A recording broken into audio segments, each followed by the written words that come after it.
Okay guys, hello and welcome back to my channel and to another reading wrap-up. I might look a little bit cozy right now, it's because I am, so I invite you to get cozy as well. It's a little bit of a rainy day today, so it's dark in my room and I just haven't really gotten ready for the day, but thought it was perfect to talk about some books. So grab a drink, get cozy, and let's talk about all the books I read in June. I almost said May. So it's going to be brief because I read 5 physical books. So there's no audiobooks or no ebooks during this month. And we started it off on the 1st of June when I got back from my trip to Europe in May, which all of those videos are on my channel if you're interested. I read oh, by the way, if you see me looking, I obviously have my computer here just for my notes. But I read The Metamorphosis by Franz Kafka because I went to Prague and that's where he's from. So I visited the Franz Kafka Museum, which in my Prague video I actually explained it more, but I didn't really like that museum. Yeah, I didn't like it, but it still got me like more into his world, knowing more about him. So I just wanted to read this, and I have already read The Metamorphosis already, but I wanted to reread it. This book is strange. It follows a guy who turns into a big bug. That's basically the story. It's very, very short. I think it's like under 100 pages. So I got through it in a day. Everyone can get through it in a day, and it is a classic. So, you know, everyone knows like Kafka-esque style is like moody, strange, weird, but it's just a weird little book. That's all that I really have to say. I gave it 4 stars because it was good and it's a classic and it obviously has significance for the world, but it wasn't something that I love. Then I read Crazy Rich Asians by Kevin Kwan. I wanted something easy to read after my trip, like something, I don't know how to say it in a nice way, but something like fluffy, like a little bit, you know, that it wasn't like a dense sci-fi book or something. This book follows our main character Rachel as she is visiting her boyfriend's family in Shanghai, and she doesn't know this, but she finds out that they are stinking rich, so she's trying to navigate that. You know, realizing that your boyfriend is a lot richer than you thought, and this family's rude and they're not really accepting, all that. It was, you know, a light and fun book, kind of what I was looking for, but I did feel that nothing much happened and it started to get quite repetitive past like the halfway point or even a bit earlier. I was like, okay, this is kind of like the same recycled stuff happening over and over with like the rude family. So it was quite Hallmark-esque, and I felt that the ending was just kind of meh.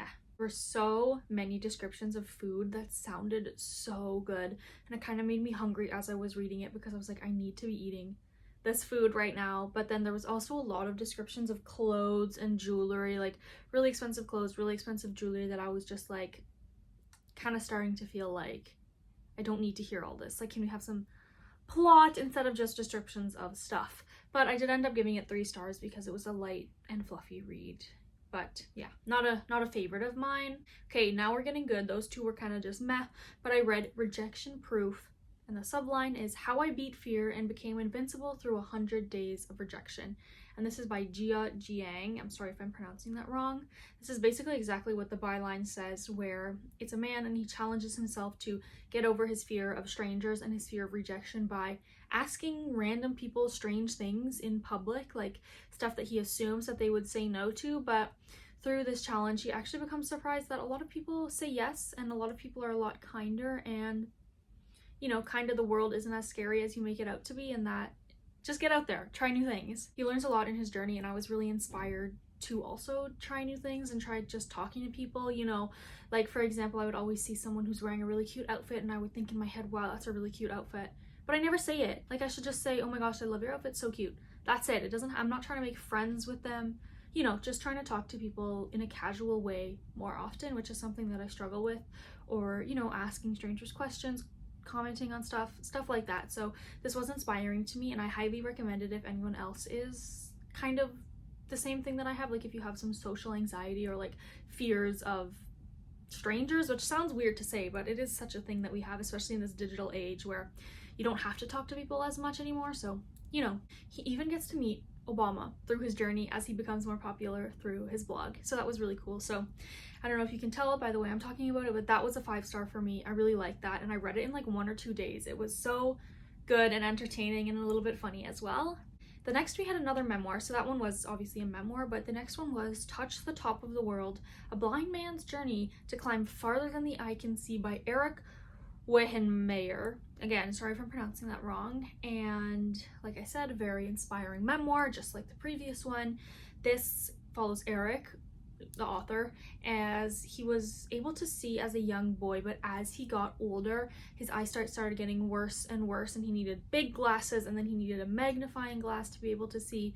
And then eventually, I believe right before he entered 9th grade, which is already so hard for kids, he became fully blind. So it follows his life all the way from when he was a kid to basically current day. We get to follow him turning blind, how he tries to cope with that, and then he actually goes on to do such inspiring things like climbing Mount Everest, and also so many other peaks. Like he does the 7 summits, I believe it's called, like the 7 highest summits, but don't quote me on that because I'm not 100% sure. This book was really funny and heartfelt. Like I was kind of laughing and giggling at some of the stuff. It was not written in a boring way. Like it was like a memoir, but it was like kind of like a fiction book. Like I loved the story. It didn't feel like it was dragging at any points, but there are also some times that it's kind of sad. Like obviously that happens throughout people's lives. Sad things happen. So he explains that as well and his coping mechanisms and stuff. So it was a good duality where it wasn't too funny, but it also wasn't too sad, that there was the good balance between the two. I really loved learning about his life, and you know, he even gets married, he's an elementary school teacher, he has a family, he has service dogs, seeing eye dogs, and I love learning about his life and how he lived. But I found that the actual least interesting part for me was the climbing descriptions, just because climbing is such a physical sport that it's hard to really like get all of it from descriptions, if that makes sense. Like it's hard to describe the adrenaline that you get because you can't get that from reading, if that makes sense. So the climbing was actually my least favorite part, but it did teach me more about him and how he copes and stuff like that. This was a really, really inspiring book to not let things stop you. Like if you have limitations, just try to push through and just do the best that you can do. He could have not done any of this. Like he could have just sat at home and, you know, not done anything because he's blind and he can't see, and no one would blame him for that because it's incredibly hard living as a blind person. But he didn't let that stop him, and he went out and did everything that he could do, and he does more than most seeing people can do. So it was just really inspiring to just do what you want and don't let your limitations, whether they're physical or mental, stop you. Just try your best. And yeah, it was truly inspiring, even as me who can see. Kind of. As you can tell, I have glasses. I have a really, really bad prescription. My prescription, for anyone who knows, is -6. So that's really, really heavy. Almost legally blind. Legally blind is -10. So I can't see that well, but I'm certainly not blind. If you can tell, that was another 5-star read for the month of June. Okay, and we're actually approaching the last book. So I know this is a shorter wrap up just because it was 5 books, but I read Tress of the Emerald Sea by Brandon Sanderson.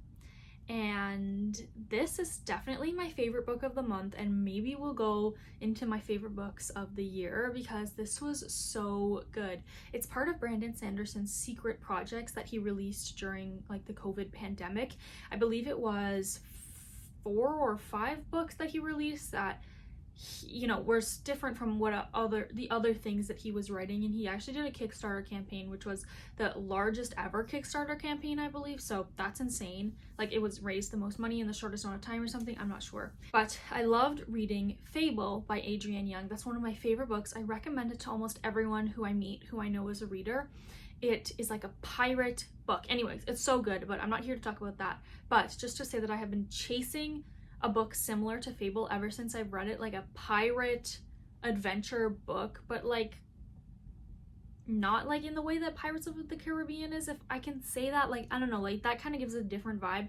Something fun, pirate-ish, water-based, you know, something like that. And this definitely did that. It was very, very similar to Fable, but different enough that I still had an amazing time. I don't know which one came first, by the way. I'm not trying to compare them. I'm just, because those are the 2 that I've read. This follows our main character, Tress, who grows up on a very small island around seas, but the seas aren't exactly like the seas that we have here. They're very different, but So she has to cross many different oceans as a pirate on pirate ships, but I don't really want to explain too much because I did go into this kind of blind and I had a lot of fun with it, so I think you should too. If you're interested in like pirate YA sort of books, then don't read too much about it. Just go into it.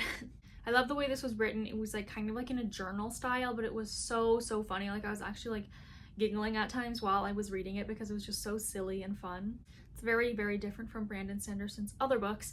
I've actually tried to read Mistborn, and well, I still am technically reading it. I'm probably like just under 100 pages in, but that one, holy smokes, you need to like really focus when you're reading that one. It's really dense and high fantasy, and I believe Way of Kings is like that too. I haven't even attempted Way of Kings, but this one is like more YA, I would say. It's more funny, it's more unserious, and just a light read if you're wanting something fun. Like I read this on my train commute and I finished it in like 2 or 3 days because I was just blowing through it. So definitely different than his other books. So I'm not too sure if you would like it if you are a Brandon Sanderson fan, but if you're not a Brandon Sanderson fan, I think you'll like it, if that makes sense. It's just so different from the other ones. Definitely going to buy his other Secret Projects books, like the other ones in that Secret Projects series thing that came out with at the same time as Chest of the Emerald Sea. So yeah, I just love pirate books. Please, if you have any recommendations of like other similar pirate books, if you've read any of these two, let me know because I'm certainly interested in reading more and I want to read those other Secret Projects books. I'll find a time that I can go to Indigo and buy them, or another independent bookshop. I'll find a time sometime soon. But yeah, as you can tell, 5 stars for that one. So this month was pretty good. We had 3 5 stars, which is crazy. We had 1 4-star and then we had 1 3-star. So it was a pretty balanced month all around. And I know this is a really short video, but my book videos don't get a lot of views, which is fine. I kind of just make them because I like talking about books and I have no one else to talk to them, so might as well talk to the camera. But thank you for watching. If you do watch my reading videos, I make like 1 a month pretty much. Sometimes I do other reading vlogs, but yeah, I do definitely do a wrap up each month. Sometimes if I read less, I'll combine months together, but anyways, thank you for watching if you've made it this far. If you tell by the outfit I'm wearing, I am about to jump straight into filming my midway through the year wrap up, which is going to be a longer video. So if you're interested in another book video, you can go check that out. But I'll be wearing the same outfit and I'll be sitting exactly here, so you might recognize it if you watch both of them. But yeah, thanks so much again and catch you next month. Or check out my other crochet videos, which I post more of in the month. Bye.